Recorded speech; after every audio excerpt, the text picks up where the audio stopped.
इसका तर्जुमा क्या है? आप फरमाते हैं इसका मतलब ये है कि जितनी कोई बंदा नेकी करे, अगर उसके मुताबिक नेकी कर दी जाए तो वो बदला होती है, और अगर थोड़ी बढ़ा के की जाए तो वो एहसान होती है।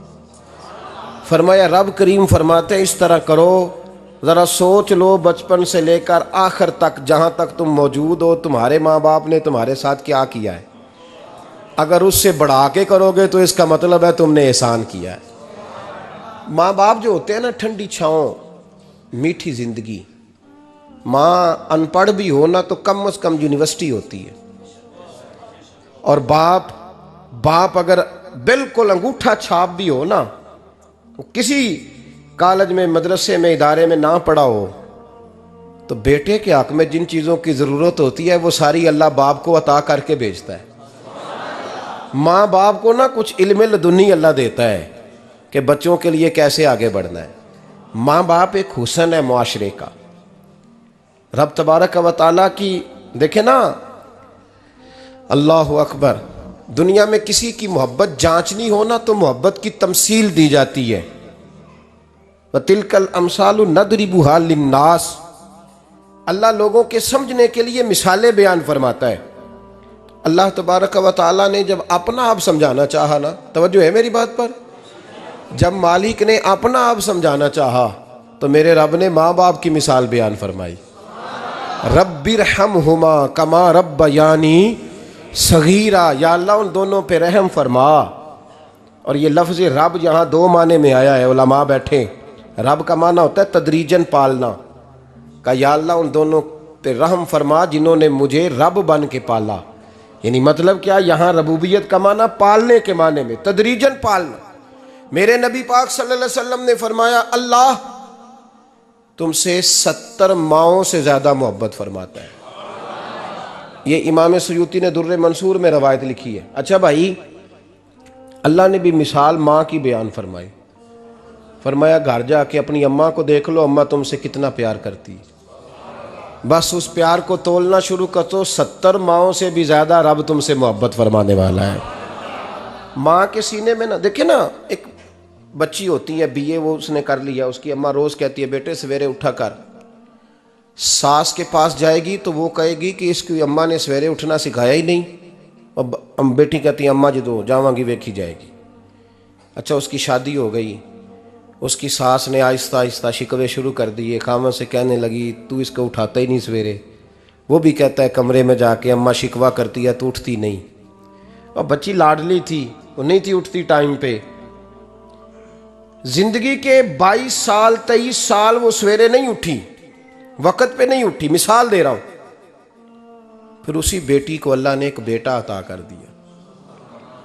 सुबह 100 आवाज़ उसकी अम्मा देती थी पर उसकी आंख नहीं खुलती थी, लेकिन उसी बेटी का बेटा सहरी के वक़्त हल्का सा रोता है।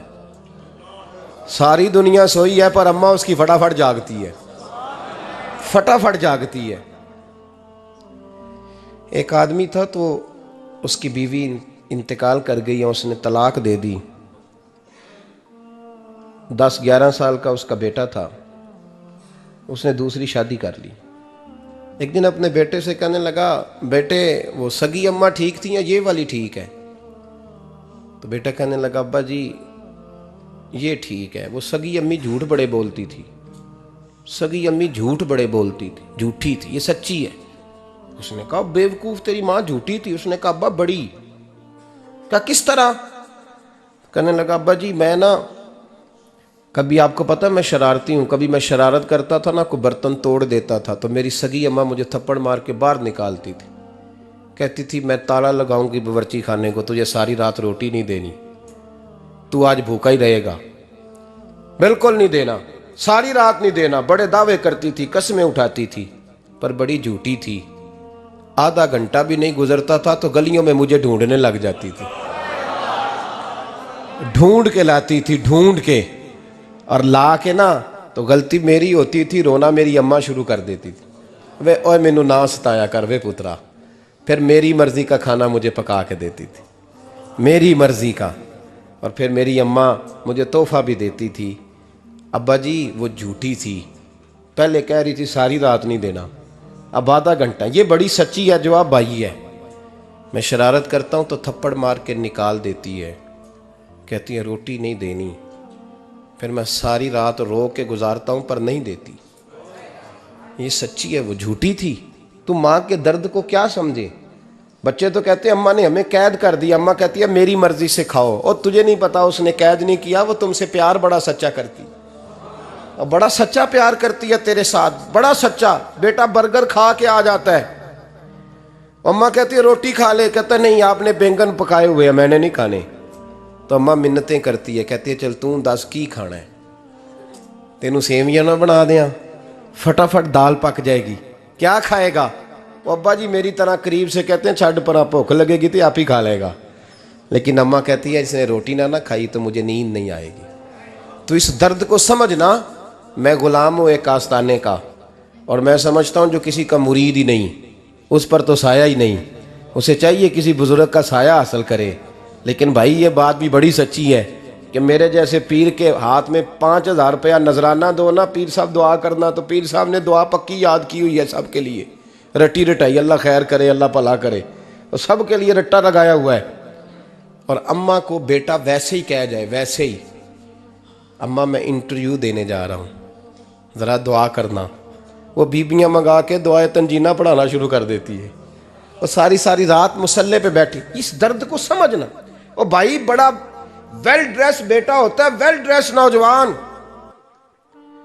वो 18,000 का जोड़ा पहनता है, 7,000 का जूता खरीदता है, वो कीमती किस्म की घड़ी इस्तेमाल करता है। लेकिन उसी बच्चे के जब अपने बच्चे होते हैं ना, तो बीबी को कहता है ये ले 10,000 रुपया, बच्चों के कपड़े खरीद ले, मेरे सही है अभी कल ही तो खरीदे थे। और बाप, और तू समझा ही नहीं यार, 30 साल बाप ने जवानी सारी सऊदी अरब को दे दी, लेकिन तेरा ख्याल रखा। मैं ऐसे लोगों को जानता हूं जिन्होंने 30-30 साल परदेश में कंबल नहीं बदला, और जहां गए थे तो एक कंबल खरीदा था फिर बदला नहीं। तू माँ बाप के बारे में, और यहां बच्चे हिसाब करते फिरते हैं, रब्बा जी तो पिछले महीने भी 5,000 दिता सी, तुसी पैसे दा कर दे की हो। माँ बाप से हिसाब करता है तू। तिरमिजी शरीफ के लफ्ज है, एक सहाबी ने आके अर्ज की या रसूल अल्लाह पैसे विरासत के नहीं, मेरे अब्बा जी ने नहीं दिए मुझे, और मैंने खुद मेहनत करके कमाए, अब मेरा अब्बा मुझसे पैसे मांगता है तो क्या करूं, और मेरे हैं, मैंने कमाए हैं, अब्बा जी ने नहीं दिए, विरासत नहीं, हिस्सा नहीं मिला। हुजूर मेरा अब्बा मांगता है तो मेरे लिए हुक्म क्या है। तो नबी पाक ने फरमाया क्या कहा तुमने, पैसे तेरे हैं? कहा हुजूर हाँ। तो फरमाया अब्बा किसका है? कहा या रसूलल्लाह मेरा। तो फरमाया अगर तू अपने वालिद का है तो तेरी हर शय तेरे वालिद की है, तू भी तेरे वालिद का है तो तेरा माल भी तेरे। माँ और बाप ये तो हुस्न है जिंदगी का, ये तो वकार है इंसान का।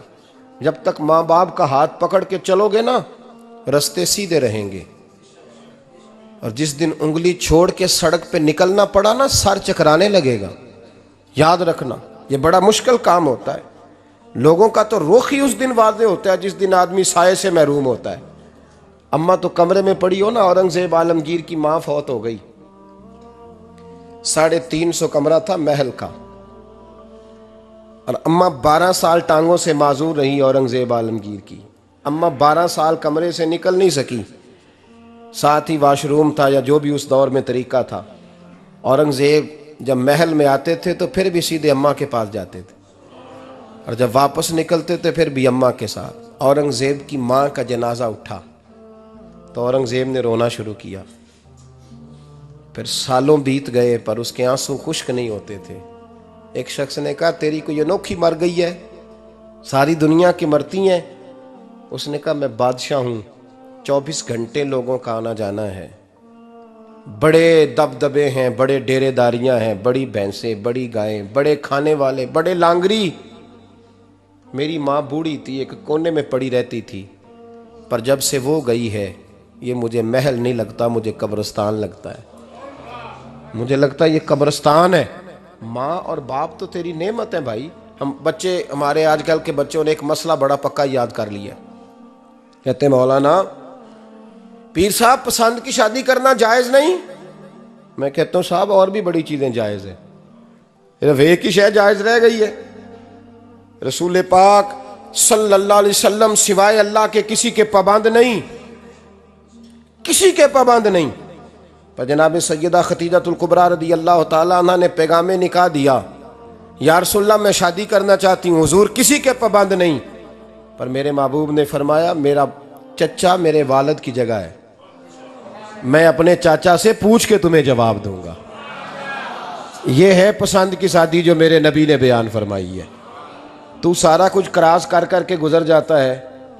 यहाँ तो हाल ये है कि पालने वाला कोई और साए में बैठने वाला, बाग तेरे दी कर कर राखी मैं सारी उम्र गुजारी, तो जदों ये फल पकन ते आया तो लै गए होर व्यापारी। और बेटा गुजरता है अम्मा के दरवाजे के आगे से, अम्मा के दरवाजे के आगे बेटा अमरूद लेके आया है 6 किलो। तवज्जो है मेरी बात पर? इधर देखें जी, छोड़ें थोड़ी देर हमारी सुने। वो अमरूद लेके आया 5-6 किलो, तो अम्मा के दरवाजे के करीब से गुजर गया रात को। तो कमाई खाने का टाइम आया ना, तो गुजर गया। तो वो वजीर आजम से डरता है ना, तो जाके बीबी से कहता है बीबी के हकूक देना भी रसूलुल्लाह की सुन्नत है। लेकिन ये क्या बात हुई, तूने बीवी और माँ का मुकाबला शुरू करा दिया? समझ तो सही, ये तेरे लिए काबे की जगह है और तू बीवी के लिए काबे की जगह है। उसे भी समझना चाहिए, गौर करना चाहिए। 5 किलो अमरूद लेके तो माँ के कमरे के करीब से गुजर गया है। बीबी को जाके कहता है चल आधा किलो अम्मा को भी दे आ, उसके कौन से दांत हैं। तो प्लेट में डाल के वो लाई है। तू समझा ही नहीं, तूने गौर ही नहीं किया। बंदा तो वो ठीक नहीं था, नेपोलियन। पर किसी ने उससे पूछा था बता जिंदगी में पैसे लेने का मजा कब आया? उसने कहा कि मुझे मजा तब आता था कि मैं अपनी सारी कमाई ला के अपनी अम्मा के हाथ पे रखता था, और फिर जब मैं अपनी माँ से थोड़ा थोड़ा खर्चा लेता था ना, थोड़ा थोड़ा, तवज्जो है मेरी बात पे?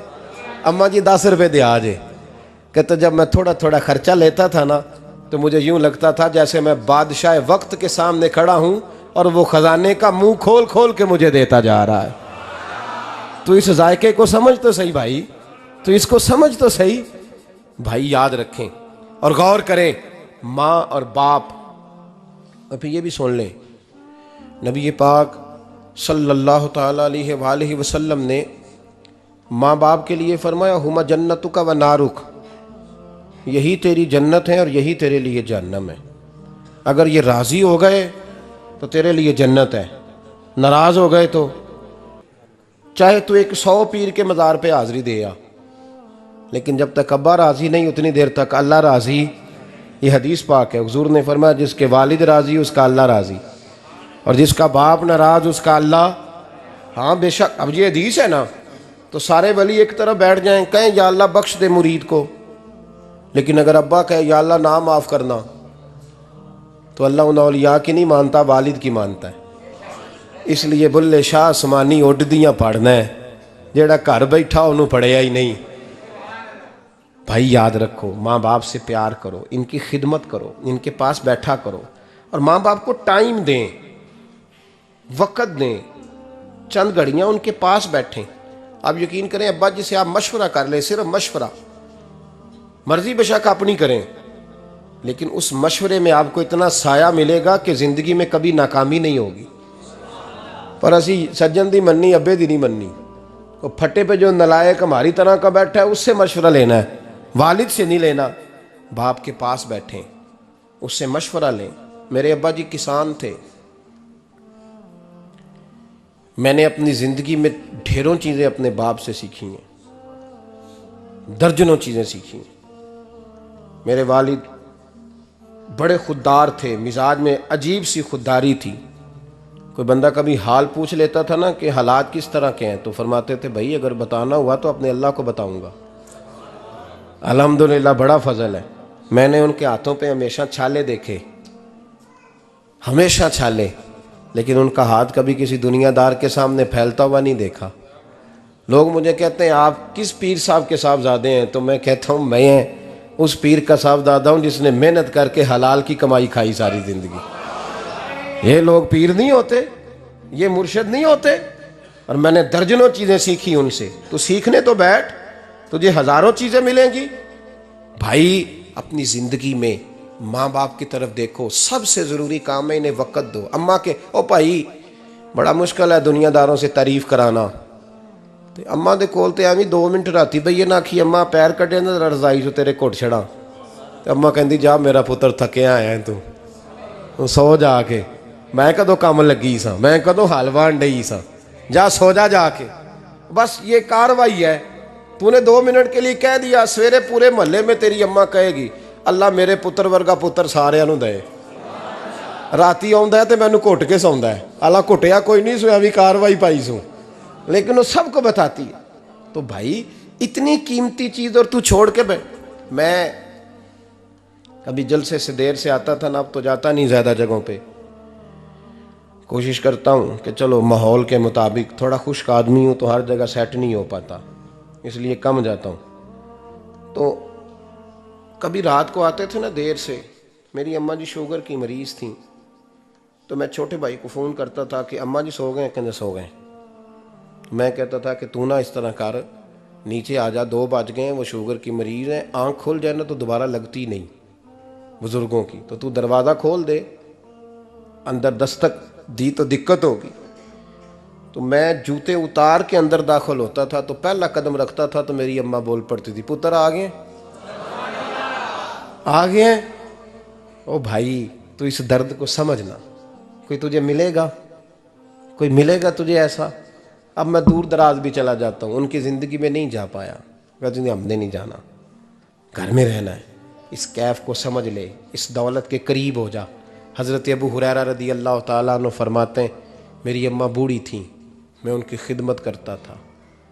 बाप की खिदमत और माँ की खिदमत सब के हिस्से में नहीं आती, ये रब जिसे महबूब रखता है उसे ये मौके अता करता है। खुश नसीब है जिसे बूढ़ा बाप मिले और वो नौकरी करे, खुश किस्मत है जिसको बीमार माँ मिले और वो नौकरी करे। हज़रत अबू हुरैरा फरमाते मेरी अम्मा बूढ़ी थी, तो उनका मैदा कमज़ोर हो गया था, तो मैं उठा के पखाना पेशाब करता था तो कई दफ़ा मेरे ऊपर कर देती थी। ये हज़रत इब्न जौज़ी अलैहिर्रहमान ने इसको लिखा है। फरमाते हैं मेरे दिल में ख्याल आता था कि मैं बड़ा खिदमत गुजार हूँ अपनी माँ का। एक दिन मैं हज़रत उमर के पास बैठा था उनके दौरे खिलाफत में, तो एक शख्स आ गया। उस शख्स ने आकर के कहा कि हज़रत उमर से हुजूर एक मसला पूछना है। फरमाया पूछो। वो कहने लगा हुजूर मेरी अम्मा बूढ़ी हो गई है, बीमार रहती है, मरीज़ा है, मुझे आवाज़ देती है बेटे पेशाब आया है, आवाज़ देती है, तो मैं अम्मा को उठाता हूँ। अभी मैं बैतुल खिला तक, वाशरूम तक जाता नहीं कि मेरी अम्मा मेरे ऊपर पेशाब कर देती है। हज़रत उमर से कहने लगा हुजूर बचपन में मैं अम्मा पे पेशाब करता था, अब अम्मा मेरे ऊपर कर देती है तो हक अदा हो गया ना। हज़रत अबू हुरैरा कहते हैं जब उसने सवाल पूछा तो मेरे भी कान खड़े हो गए। मैंने कहा ये तो मेरे वाला मसला पूछ रहा है, मेरे वाला मसला पूछ रहा है। मेरे पास एक दोस्त जुमा पढ़ने आते हैं बड़ी दूर से, मुझे कहने लगे हज़रत साहब जदों भी मैं आउना ना तुसी मेरी ही गल छेड़ देंदे हो, वो जो बात होती है ना बिल्कुल मेरी ही होती है। मैंने कहा नहीं यार जो मैं कर रहा होता हूँ वो मेरी भी होती है, वो सारे मुआशरे की होती है। हमें लगता है कि मेरी हो रही है, हालांकि वो बात हमारी सबकी मुश्तरका होती है। सुन ले और याद रख लें। हज़रत अबू हुरैरा फरमाते मेरे कान खड़े हो गए। मैंने कहा इसने तो मेरी बात पूछनी शुरू कर दी। हज़रत फारूक आज़म से कहने लगा हुजूर बचपन में मैं अम्मा पे पेशाब करता था, वो मेरे ऊपर कर देती है तो हक अदा हो गया। हज़रत उमर कहने लगे नहीं कोई नहीं हुआ। उसने कहा हुजूर मुझे समझाएं, वो सारे काम जो मैं अम्मा के साथ करता था अम्मा मेरे साथ करती है तो क्यों नहीं हुआ। हज़रत उमर कहने लगे भाई पेशाब तो तू भी अम्मा पे करता था और अम्मा भी तेरे ऊपर करती है, पर तेरी और तेरी माँ की सोच में बड़ा फ़र्क है। उसने कहा हुजूर किस तरह, तो क्या जवाब है सैयदना फारूक आज़म का, लौ काना नबीय्यम बाद लकाना उमर इब्न खत्ताब। क्या जवाब है। हज़रत उमर फरमाने लगे तेरी और तेरी माँ की सोच में बड़ा फ़र्क है। कहा हुजूर किस तरह। फरमाया जब तेरी अम्मा तेरे ऊपर पेशाब करती है ना तो तू दुआ करता है कि या अल्लाह बूढ़ी हो गई है इसे पर्दा दे दे, और जब तू अपनी अम्मा पे पेशाब करता था तो वो दुआ करती थी या अल्लाह मेरे लाल को लंबी जिंदगी अता फरमा। फरमाया ये तेरा और उसका फ़र्क है, तू पर्दे की दुआएं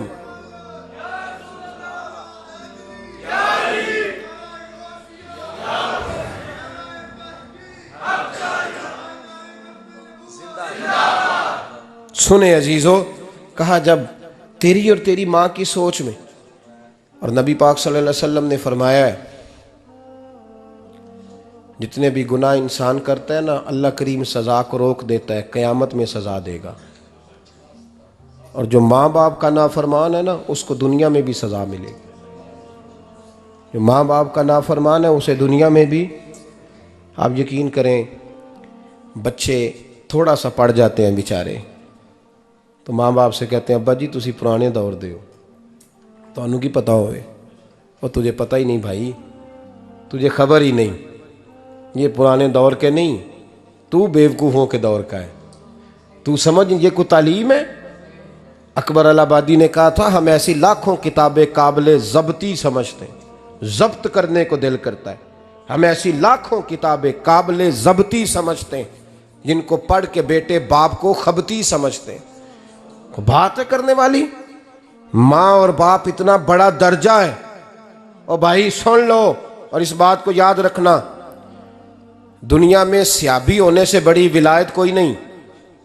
सारे वली गौस कुतुब अब्दाल मिलके भी सियाबी के कदमों की खाक तक को नहीं पहुंच सकते, लेकिन हजरत अवैसे करनी सियाबी नहीं बन सके सिर्फ अपनी अम्मा की वजह से, पीछे रहे। महबूब ने फरमाया तू वहां रह के माँ की नौकरी कर, तेरा नबी तुझसे राजी है। इतना बड़ा काम उन्होंने छोड़ दिया, हुजूर की ज़ाहिरी ज़ियारत नहीं कर पाए, और तू कहता है मैं फलाने पीर साहब के आस्थाने पे होता हूँ, अम्मा बड़े भाई के पास होती है, मैं जाता हूँ तंजीमों के साथ, जमातों के साथ, और अम्मा फलाने के साथ। ये कैसी बात हुई? ये किस तरह का मसला हुआ? जो तेरी ड्यूटी है उस ड्यूटी को पहले अदा कर, नौकरी को पहले कर, फराइज का अदायगी पहले कर। तू फर्ज छोड़ के नफल के पीछे जा रहा है, इस काम को पहले सर अंजाम दे। मेरे नबी पाक सल्लल्लाहु अलैहि वसल्लम ने फरमाया वालदैन के नाफरमान को दुनिया में सज़ा मिलती। हज़रत मालिक बिन दिनार रहमतुल्लाह ताला अलैह फरमाते मुझे अल्लाह ने 60 हज करने की तौफीक अता फरमाई। कितने? बोल के बताएं। जिस बंदे के पास इतने पैसे हों कि हज पे जा सके, आ सके, और जितने दिन रहना है घर वालों को खर्चा दे सके, उस पर हज करना फ़र्ज़ है। पता है आपको, उस पर हज करना। इसलिए बयान कर रहा हूँ कि हज की दरख्वास्तें जा रही हैं। हम पता क्या कहते हैं? हम कहते हैं बच्चे बड़े होंगे, शादी करूँगा फिर जाऊँगा। ये किसने फतवा दिया है? ये किससे आपने पूछा है? वो जब बड़े होंगे उनकी शादी की चीज़ उस वक़्त आप पे फ़र्ज़ होगी। अभी जो फ़र्ज़ है उसको अदा करें। और ये तिरमिज़ी शरीफ की हदीस है, याद रख लें। नबी पाक सल्लल्लाहु अलैहि वसल्लम ने फरमाया जिस पर हज फ़र्ज़ था उसने किया नहीं, बगैर हज किए मर गया, या यहूदी होके मरेगा या ईसाई होके मरेगा। इतना बड़ा हुक्म है हज के हवाले से, लेकिन लोग इंतज़ार करते रहते हैं पता नहीं किस चीज़ का। जब आपको अल्लाह मौका दे, हिम्मत दे, तो पहली फुर्सत में ये फरीज़ा अदा करें, ये ज़रूरी काम है। हज़रत मालिक बिन दिनार फरमाते मैंने 60 हज किए। एक हज के मौके पर मैंने बड़ा रश देखा, लाखों का इज्तिमा हुआ। मेरी बातों की समझ तो आ रही है ना आप दोस्तों? जो नहीं बोल रहे उन्हें भी आ रही है ना? अल्लाह जज़ा दे। कहते हैं लाखों का मजमा था, तो मेरे दिल में ख्याल आया, मैंने कहा अल्लाह इतने लोग आए हैं, इनका हज कबूल भी हुआ है कि नहीं? फरमाते मैं सोच रहा था तो रात को ना ख्वाब में मैंने किसी कहने वाले को कहते हुए सुना कि सब का कबूल हो गया है। बल्ख का रहने वाला मोहम्मद बिन हारून बल्खी है, उसका हज कबूल नहीं हुआ। फरमाते हैं शहरों के अलग-अलग खैमे लगते थे। अब भी आप हज करने जाएं तो पाकिस्तानियों की रिहाइशें अलग होती हैं, इंडियन की अलग, बांग्लादेश के अलग, मिस्री, यमनी, सब लोग अलग-अलग रिहाइशें होती, झंडे लगे होते हैं मुल्कों के। कहते हैं मैंने सवेरे उठ के ढूंढना शुरू कर दिया, ढूंढता हूँ वो बंदा मिले। कहते हैं जहाँ बल्ख शहर के लोग रहते थे वहाँ चला गया, तो मैंने लोगों से पूछा तुम में मोहम्मद बिन हारून बल्खी कौन है? लोग कहने लगे वो तो बड़ा नेक आदमी है, परहेजगार है, बड़े भोले भाले, बड़े अल्लाह वाले, रियाज आपको बस हम ही जानते हैं, वो तो बड़ा नेक है, परहेजगार आदमी। कहते मैंने कहा अच्छा कहाँ है? उन्होंने कहा पहाड़ के पीछे उसने खैमा लगाया हुआ है, सारी रात इबादत करता है, सारा दिन रोज़ा रखता है, कायमुल लैल है, साइमुद दहर है। क्या बात? फरमाते हैं मैं उन लोगों की बात सुन के हैरान हो गया कि मुझे क्या बताया गया, ये क्या कह रहे हैं। फरमाते हैं मैं पहाड़ के पीछे गया। हज़रत मालिक बिन दिनार अलैहि रहमा फरमाते हैं जब मैं वहां पहुंचा तो मैंने उस शख्स को मुसल्ले पे बैठे देखा। कसरत इबादत के आसार उसके वजूद पर नजर आ रहे थे। सीधा बाजू उसका कटा हुआ था। फरमाते 2 रकते मुकम्मल करके ना मैंने उससे अस्सलामु अलैकुम कहा तो मुझे कहने लगा वालेकुम अस्सलाम, आप मालिक बिन दिनार हैं। मैंने कहा बड़ी इसकी फिरासत है। फरमाते फिर उसने ठंडी सांस ली, कहने लगा आपको ख्वाब आई होगी कि मेरा हज कबूल नहीं हुआ। फरमाते हैं मुझ पर और बिजली गिरी कि क्या कह रहा। फरमाते मैंने कहा यार लोग भी तेरी तारीफ कर रहे हैं और तेरी बसीरत भी बड़ी है, तो ये माजरा क्या है। कहने लगा आप ना पूछें। ये कह के उसने रोना शुरू किया, देर तक रोता रहा। मैंने कहा नहीं यार तू बता। कहने लगा नहीं आप ना पूछें, आप नाराज होंगे। मैंने कहा मैं नहीं होता, तू बोल ना। कहने लगा हुजूर 24 साल हो गए मुझे हज करते हुए, 24वां हज है मेरा, और हर साल कोई अल्लाह का वली आके बताता है कि जा चला जा तेरा कोई नहीं कबूल हुआ। बेपरवाही वेख सज्जन दी जिथे किसे दी पेश ना जावे, उन्हें ताजा वाले दर दर रोले ते मंगतियां तख्त बिठावे। आजम किसे नू कारा मिलदा ही कोई काबे खाली आवे। कहते हैं उसने मुझे कहा हुजूर 24वां हज है, हर साल कोई बताता है। मैंने कहा तेरी गलती। कहने लगा मैं अपनी माँ का नाफरमान। मैंने कहा वाकया क्या हुआ। कहने लगा हजरत अल्लाह ने मुझे दौलत दी, माल दिया, ज़मीनें दी, तो मैं अय्याश हो गया। आप यकीन करें अल्लाह लोगों को माल देता है तो वो समझते हैं मेरी चालाकी से आया है, मैं तेज़ बड़ा था इसलिए आया है। नाफरमान होते हैं। लेकिन जो रब लेना जानता है, देना जानता है, वो लेना भी। वारस शाह मान करी ना वारसा दा, रब बेवारसा करके मार दई। लोग बड़े स्मार्ट बन जाते हैं, उनकी गुफ्तगू में बड़ा तकब्बुर होता है, उनके निगाहों के अंदाज में बड़े वो कहते हैं ओहो सब लोग बेवकूफ़ हैं, सिर्फ मैं सियाना हूँ, काम जो सही चल रहा है। ओ भाई 1 मिनट लगता है इंसान को बादशाह से फ़कीर होने में। एक इमाम मालिक रहमतुल्लाह अलैह बैठे थे तो हारून रशीद आपसे कहने लगा इमाम अबू मालिक से, हजरत बताएं इस वक्त अल्लाह क्या कर रहा है। आप फरमाने लगे यार तू बड़े मोटे दिमाग का है, किस तरह के सवाल पूछता है। बादशाह था ना, कहा नहीं आप बताएं। तो इमाम मालिक फरमाने लगे तू तख्त पे बैठ के सवाल पूछता रहता है और मैं नीचे बैठ के जवाब देता रहता हूँ, नीचे आ फिर बताता हूँ। उसने कहा जनाब बताएं। फरमाने लगे तू सवाली है ना, तो तू नीचे बैठ और मैं ऊपर बैठता हूँ। क्या जनाब आ जाए। हारून रशीद नीचे आ गया, इमाम मालिक तख्त पे बैठ गए। फरमाने लगे अब बता क्या पूछ रहा था। कहने लगा हुजूर पूछा था अल्लाह इस वक्त क्या कर रहा है। फरमाने लगे रब इस वक्त तुझे समझा रहा है कि इस तख्त पे तकब्बुर ना करना, 1 मिनट लगता है मैं तुझे उठा के मालिक को बिठा दिया करता हूँ, ये तुझे समझा रहा है, लिहाजा इस समझ पे कायम रहना, तकब्बुर ना करना, 1 ही तो मिनट लगता है, ये तुझे समझा रहा है। तो वो शख्स कहने लगा मोहम्मद बिन हारून बल्खी इमाम मालिक बिन दिनार से कि हुजूर बड़ी दौलत थी तो मैं अय्याश हो गया था। रमज़ान का महीना था, अम्मा तंदूर में रोटियां लगा रही थी, मैं शराब पी के घर आ गया। हमारे यहाँ ये भी फैशन है ना, अब मेहंदी वाले दिन चौधरी साहब के डेरे पे जवान शराब पीते हैं तो पूछते हैं हाजी साहब आप तो हाजी भी हैं, तो डेरे पे मुंडे क्या करते रहे। कहते मैं डेरे तो सा मैनू नहीं पता, वो कार लगे सन। हाजी साहब आपको सारा पता है और अल्लाह आपसे पूछ लेगा। यहाँ तो कोई आदमी चुप कर जाएगा आपके किलों की वजह से, लेकिन अर्श के मालिक को भी तो जवाब देना है कि नहीं। क्या तरीका है देखे ना, कुल वाले दिन महफल और मेहंदी वाले दिन अल्लाह से सिर्फ दुखों का रिश्ता है, रसूलुल्लाह से सिर्फ गमों का रिश्ता है। अगर तूने ढोल ढमक्का शोर शराबा किया है शादी वाले दिन तो कुल वाले दिन भी बजा, तेरा पता चले, जनाजे पे भी बजा। क्या तमाशा है। मजहब सिर्फ रस्म है, जरूरत है, कोई मर गया तो कुरान पाक खोल लो, बाकी जो मर्जी करो। हज भी कीती जांदे हो, लहू भी पीती जांदे हो, खो के माल यतीमां दा भेज मसीती जांदे हो, फट दिलां दे सींदे नहीं टोपियां सीती जांदे हो, नफ्स ते छुरी फेर दे नहीं बकरे कीती जांदे हो, फर्ज भुलाई बैठे हो, नफला नीति जांदे हो, ओ दसो ते सही बुल्ले नू ए की कुछ कीती जांदे हो, ओ दसो ते सही बुल्ले शाह नू की कुछ कीती जांदे हो। कोई तरीका है?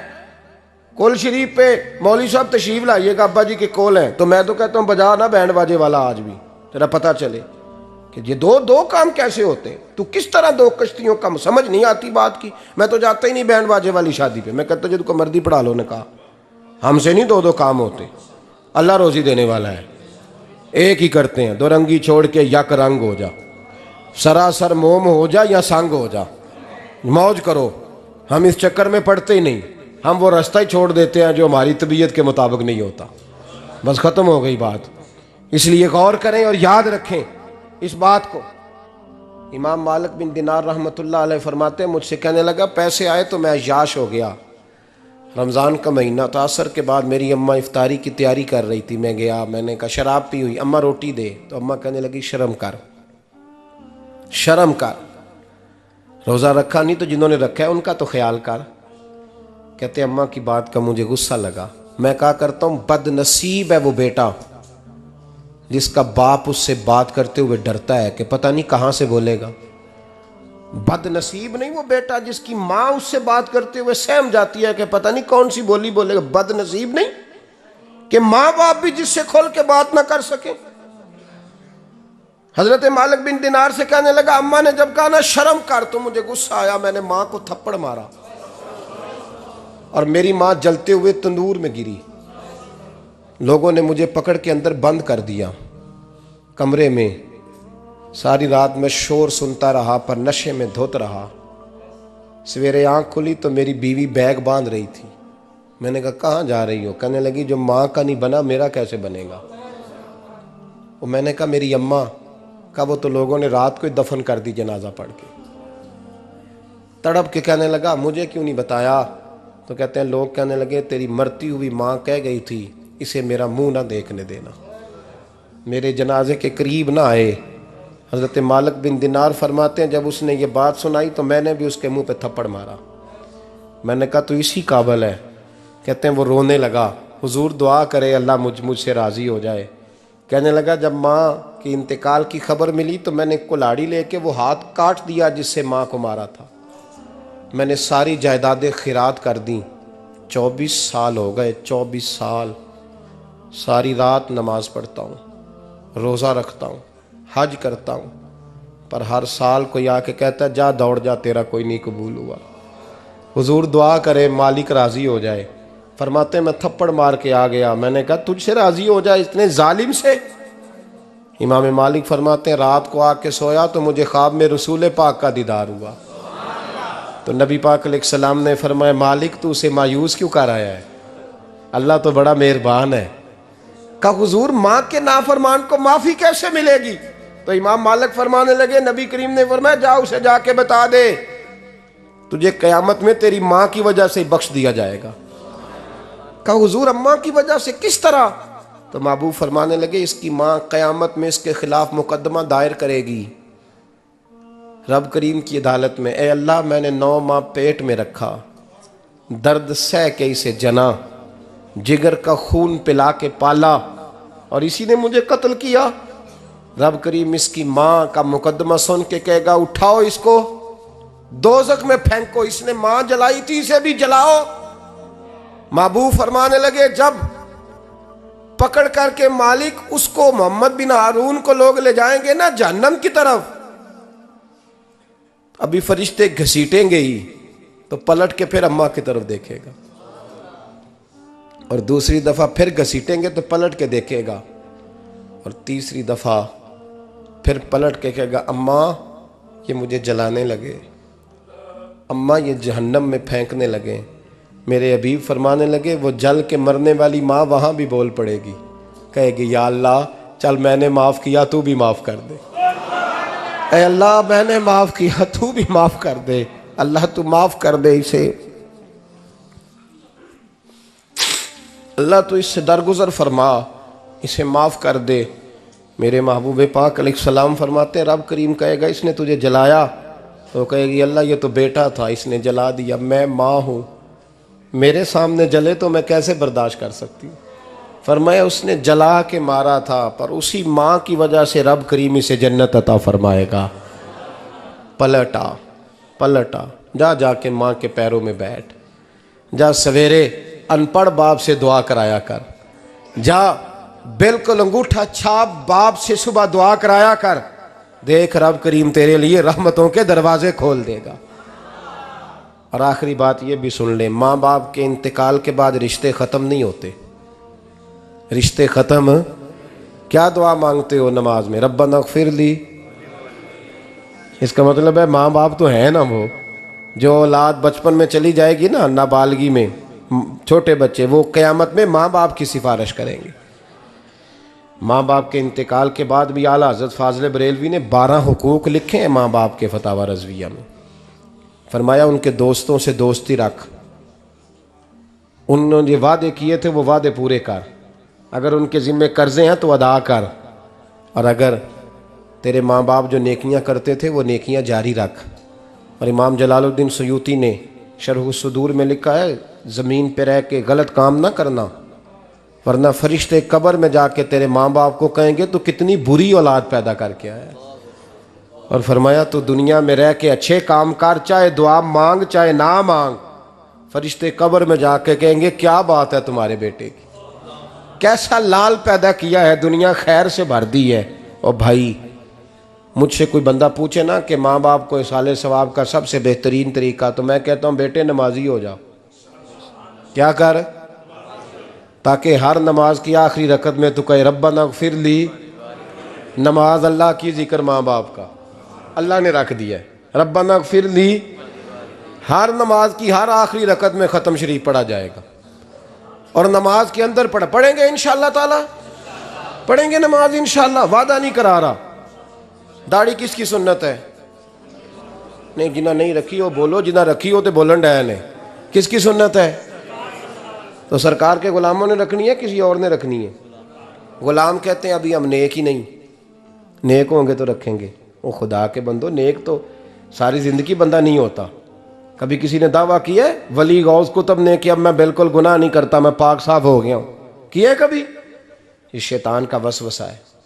दाढ़ी हुजूर की सुन्नत है, और रखो तो नबी पाक की मर्ज़ी के रखो, पूरी मुट्ठी रखो, अपनी मर्ज़ी की ना रखो। जितनी मुझे अच्छी लगती है उतनी मैंने रख ली। एक मुट्ठी दाढ़ी रखें, सारी दुनिया की ट्रेनें गुजरती हैं तो गुजर जाएं, नमाज का वक्त नहीं गुजरना चाहिए।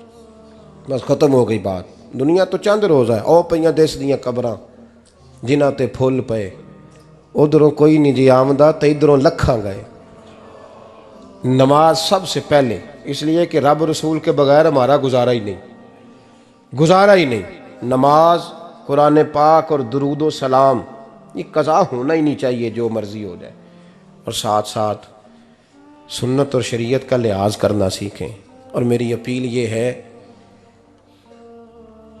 हर इमारत पे गुलाफ नहीं चढ़ता, सिर्फ खाना काबा पे चढ़ता है। हर किताब का गुलाफ नहीं होता, सिर्फ कुरान पाक का होता है।